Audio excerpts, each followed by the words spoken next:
আসসালামু আলাইকুম। বিসমিল্লাহির রহমানির রহিম। সূরা আল বাকারা। শুভ সন্ধ্যা। অতঃপর যদি তারা বিরত হয় তবে জালিমদের উপর ছাড়া কোনো প্রকারের কঠোরতা অবলম্বন জায়েজ হবে না। সম্মানিত মাস হচ্ছে সম্মানিত মাসের বিনিময়ে এবং পবিত্রতা রক্ষার দায়িত্ব সবার জন্য সমান।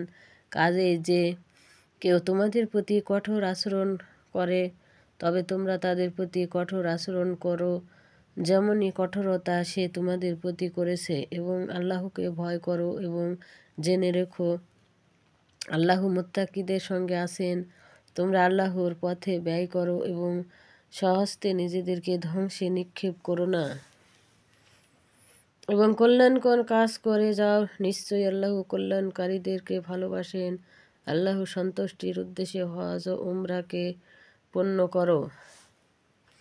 কিন্তু যদি তোমরা বাধাগ্রস্ত হও তবে যা সম্ভব কুরবানি দিবে এবং কুরবানি যথাস্থানে না পৌঁছা পর্যন্ত নিজেদের মস্তক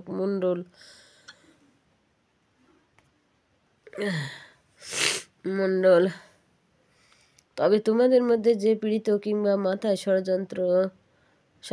যন্ত্রণাদায়কগ্রস্ত সে রোজা কিংবা সদা কাহ কুরবানি দ্বারা ফিতইয়া দিবে।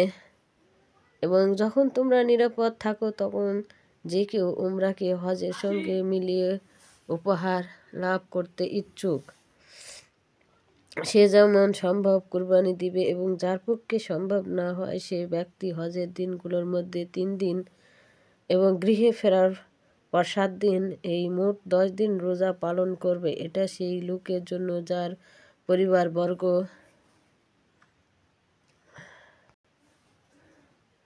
মসজিদে হারামের বাসিন্দা নয়। আল্লাহকে ভয় করো আর জেনে রাখো নিশ্চয়ই আল্লাহ শাস্তিদানে কঠোর। হজ হয় কয়েকটি নির্দিষ্ট মাসে, অতঃপর এই মাসগুলোতে যে কেউ হজ করার মনস্থ করবে তার জন্য হজের মধ্যে স্ত্রী সন্দেহ, অন্যায় আচরণ ও ঝগড়া বিবাদ বৈধ নয়।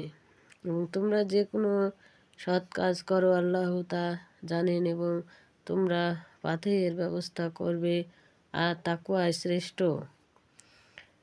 পাথেয় হে জ্ঞানী সমাজ, আমাকেই ভয় করতে থাকো। তোমাদের প্রতি কোনো গুনাহ নেই যদি তোমরা তোমাদের প্রতিপালকের অনুগ্রহ খোঁজ করো। এবং যখন তোমরা আরাফাত হতে ফিরবে তখন মাস আরুল হারামের নিকট আল্লাহকে স্মরণ করবে এবং তাকে স্মরণ করবে যে রূপ তিনি তোমাদেরকে শিক্ষা দিয়েছেন। প্রস্তুত তোমরা এর আগে ছিলে পথভ্রষ্টদের অন্তর্ভুক্ত। তারপর তোমরা ফিরে আসবে যেখান থেকে লোকেরা ফিরে আসে এবং আল্লাহর নিকট ক্ষমা প্রার্থী হও। নিশ্চয়ই আল্লাহ ক্ষমাশীল অতি দয়ালু। অতঃপর মহান হজের করণীয় কার্যাবলী সমাপ্ত করবে, তখন আল্লাহর স্মরণে মশগুল হও, যেমন তোমরা নিজেদের বাপদাদাদের স্মরণে মশগুল থাকো, বরং তার চেয়ে বেশি স্মরণ করো। লোকদের কেউ কেউ বলে থাকে, হে আমাদের প্রতিপালক, আমাদেরকে এই দুনিয়াতে প্রদান করো, বস্তুত সে আখিরাতে কিছুই পাবে না। লোকদের মধ্যে কিছু লোক এমন আছে যারা বলে থাকে, হে আমাদের প্রতিপালক, আমাদেরকে দুনিয়াতেও কল্যাণ দাও এবং আখিরাতেও কল্যাণ দাও এবং আমাদেরকে জাহান্নামের আযাব হতে রক্ষা করো। এরাই সেই লোক যাদের কৃতকার্যে তাদের প্রাপ্য অংশ রয়েছে এবং আল্লাহ সত্তর হিসাব গ্রহণকারী। তোমরা নির্দিষ্ট দিনগুলোতে আল্লাহকে স্মরণ করবে। অতঃপর যে ব্যক্তি তাড়াতাড়ি করে দুদিনে চলে যায় তার প্রতি কোনো গুনাহ নেই, এবং যে ব্যক্তি অধিক সময় পর্যন্ত বিলম্ব করবে তার প্রতিও গুনাহ নেই। এটা তার জন্য যে ব্যক্তি তাকওয়া অবলম্বন করবে এবং আল্লাহকে ভয় করতে থাকবে। এবং জেনে রেখো তোমার সকলে তারই দিকে একত্রিত হবে। মানুষের মধ্যে এমন আছে পার্থিব জীবনে সম্পর্কিত যার কথাবার্তা তোমাকে চমৎকৃত করবে। আর সে ব্যক্তি তার অন্তরে যা আছে সে সম্পর্কে আল্লাহকে সাক্ষী রেখে অথচ সে ব্যক্তি খুবই ঝগড়াটে, যখন তোমার কাছ থেকে সে ব্যক্তি ফিরে যায় তখন দেশের মধ্যে অনিষ্ট ঘটাতে এবং শস্যাদি পশুসমূহকে ধ্বংস করতে চেষ্টা করে, কিন্তু আল্লাহ ফাসাদ পছন্দ করেন না। যখন তাকে বলা হয় আল্লাহকে ভয় করো, তখন অহংকার তাকে গুনাহর দিকে আকর্ষণ করে। জাহান্নামই তার জন্য যথেষ্ট, আর তা কতই না জঘন্য আবাসস্থল। মানুষের মধ্যে এমন আছে যে আল্লাহর সন্তুষ্টি অর্জনে নিজের প্রাণ দিয়ে থাকে। বস্তুত আল্লাহ তার বান্দাদের প্রতি অত্যাধিক দয়ালু।